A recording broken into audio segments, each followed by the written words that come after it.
नाजरीन, तैमूर के अच्छे दिन ख़त्म हो चुके हैं और बुरे दिन शुरू हो चुके हैं। इस चीज़ का अंदाज़ा ख़ुद तैमूर को नहीं, और वो ईमान को बहुत हल्का ले रहा है। और उसको ऐसा लग रहा है कि जैसे जैसा जैसा वो कहेगा ना, वो वैसा वैसा ही करने वाली है। लेकिन जी, ये आपकी बहुत बड़ी गलतफहमी है। ऐसा कुछ नहीं होने वाला।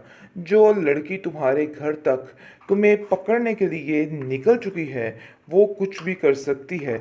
और अब उससे कोई भी उम्मीद मत रखी जाए, क्योंकि उसकी आंखों में जो तूफान है ना, उसको कोई भी थमा नहीं सकता।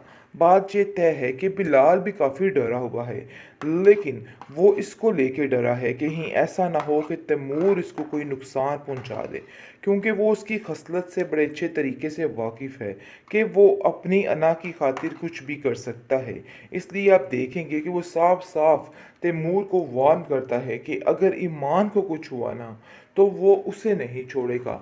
बात ये तय है, और अपने दिमाग में बिठा के रखे, ईमान को खरोंच भी आई तो वो नहीं छोड़ेगा उसको। लेकिन दूसरी तरफ ज़ारा भी अब उसको यही बात समझाने की कोशिश कर रही है, और कहती है कि देखो, मेरी बात गौर से सुनो।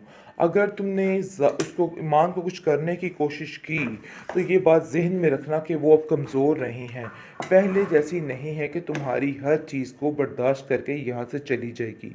अब तुम्हारा मुकाबला करेगी वो, और ये बात तुम अच्छे तरीके से जानते हो। इसलिए ये बेहतर यही है कि उस लड़की से दूर रहा जाए, और उस पर ये इस तरह की बातें मुसल्लत ना की जाएं। ऐसा ना हो कि तुम्हें नुकसान उठाना पड़ जाए, और मैं ऐसा बिल्कुल भी नहीं चाहती हूँ कि तुम्हें किसी किस्म का कोई भी नुकसान हो। लैला के पीछे लग के तुमने अपनी ज़िंदगी तबाह की है। तुमने आखिर क्यों लैला से कहा था कि कोई मसला नहीं है, मैं सब संभाल लूँगा? उसने तो तुम्हारे बारे में यही सब दांत सोच लिया था। खराब हो जाएं, क्योंकि मैं तुम्हें पहले ही बता रही हूँ कि ये चीज़ें ज़्यादा देर तक बर्दाश्त नहीं हो सकती हैं। लैला की ये बातें सुन के तैमूर को काफ़ी गुस्सा आ जाता है और कहता है कि आखिर आप लोगों ने मुझे समझ क्या रखा है? आए दिन कोई ना कोई नया तमाशा खड़ा कर देते हो और सारा मुद्दा मेरे ऊपर डाल देते हो। जिस पर ज़ारा कहती है कि आपने ही तो हामी भरी थी इन लोगों की कि कुछ भी नहीं होगा लैला को। अब भुगती है इस बात का अंजाम। आपको जो कुछ किया है, सब कुछ आपका ही किया धरा है। जैसे कि आप देख रहे हैं कि ज़ारा की ज़ुबान दिन ब दिन काफ़ी ज़्यादा अब खुल चुकी है, क्योंकि उसको समझ आ चुकी है कि ना हक खाया हुआ माल कभी भी हजम नहीं होता, और यही हाल इन लोगों का हो रहा है। अब वो तैमूर को साफ साफ कह रही है कि आप लोगों ने जो ज्यादतियां की है ना, वो आप लोगों के सामने बहुत जल्द आने वाली है, और ये बात अपने जहन में बिठा के रखेगा।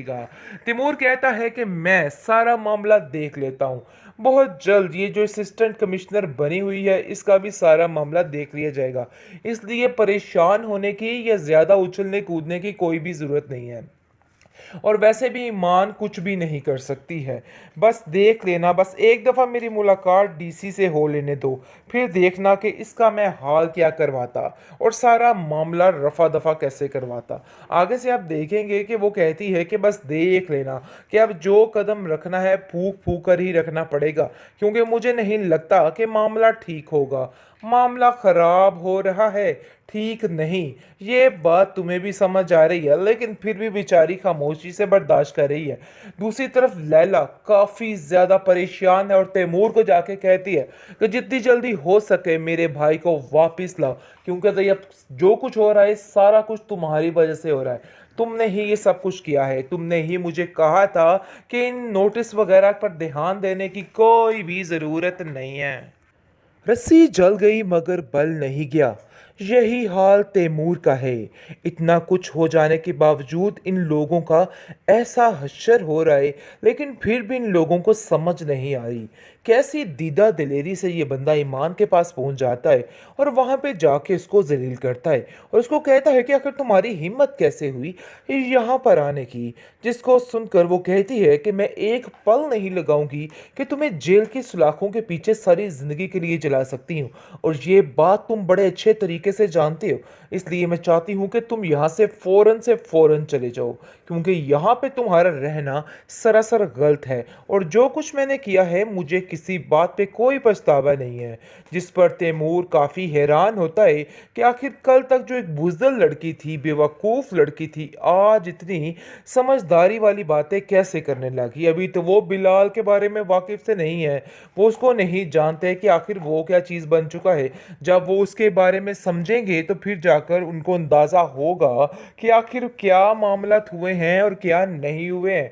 दूसरी तरफ ज़ारा जो है वो अब दिल खोल के तैमूर के बारे में सारी सच्चाई उगल रही है और कहती है कि जो होना था सो हो गया, लेकिन हकीकत यही है कि तुम्हारे चेहरे का नकाब जो है अब हट चुका है और ये बात तुम जहन में रखना। और ऐसा ना हो कि ईमान को नीचा दिखाने की कोशिश करो। कल की बात और थी, आज की बात और है और तुम्हें ये बात अब समझनी होगी।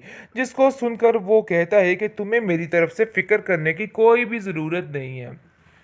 लैला जो कि बहुत ज़्यादा परेशान है अपने भाई के लिए और सीधी आ जाती है तैमूर के पास और आकर कहती है कि ये सारा कुछ किया दरा सिर्फ और सिर्फ तुम्हारा है और तुमने ही सब कुछ किया है। मैं कतई ये बात बर्दाश्त नहीं कर सकती कि मेरे भाई के साथ ये सब कुछ हो, इसलिए जितनी जल्दी हो सकता है ना मेरे भाई को रिहाई दिलवाई जाए। ऐसा ना हो कि मामलात ख़राब हो जाएं, क्योंकि मैं तुम्हें पहले ही बता रही हूँ कि ये चीज़ें ज़्यादा देर तक बर्दाश्त नहीं हो सकती हैं। लैला की ये बातें सुन के तैमूर को काफ़ी गुस्सा आ जाता है और कहता है कि आखिर आप लोगों ने मुझे समझ क्या रखा है। आए दिन कोई ना कोई नया तमाशा खड़ा कर देते हो और सारा मुद्दा मेरे ऊपर डाल देते हो। जिस पर ज़ारा कहती है कि आपने ही तो हामी भरी थी इन लोगों की कि कुछ भी नहीं होगा लैला को। अब भुगती है इस बात का अंजाम। आपको जो कुछ किया है सब कुछ आपका ही किया धरा है। जैसे कि आप देख रहे हैं कि ज़ारा की ज़ुबान दिन ब दिन काफ़ी ज़्यादा खुल चुकी है, क्योंकि उसको समझ आ चुकी है कि ना हक खाया हुआ माल कभी भी हजम नहीं होता और यही हाल इन लोगों का हो रहा है। अब वो तैमूर को साफ साफ कह रही है कि आप लोगों ने जो ज्यादतियां की है ना, वो आप लोगों के सामने बहुत जल्द आने वाली और ये बात अपने जहन में बिठा के रखेगा।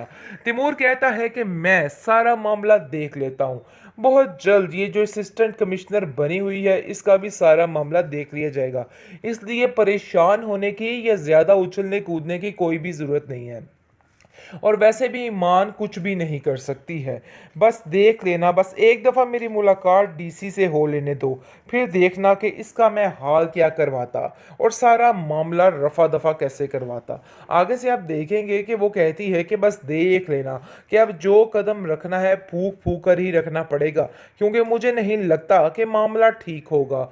मामला खराब हो रहा है, ठीक नहीं। ये बात तुम्हें भी समझ आ रही है, लेकिन फिर भी बेचारी खामोशी से बर्दाश्त कर रही है। दूसरी तरफ लैला काफी ज्यादा परेशान है और तैमूर को जाके कहती है कि जितनी जल्दी हो सके मेरे भाई को वापस लाओ, क्योंकि तो ये जो कुछ हो रहा है सारा कुछ तुम्हारी वजह से हो रहा है। तुमने ही ये सब कुछ किया है, तुमने ही मुझे कहा था कि इन नोटिस वगैरह पर ध्यान देने की कोई भी जरूरत नहीं है।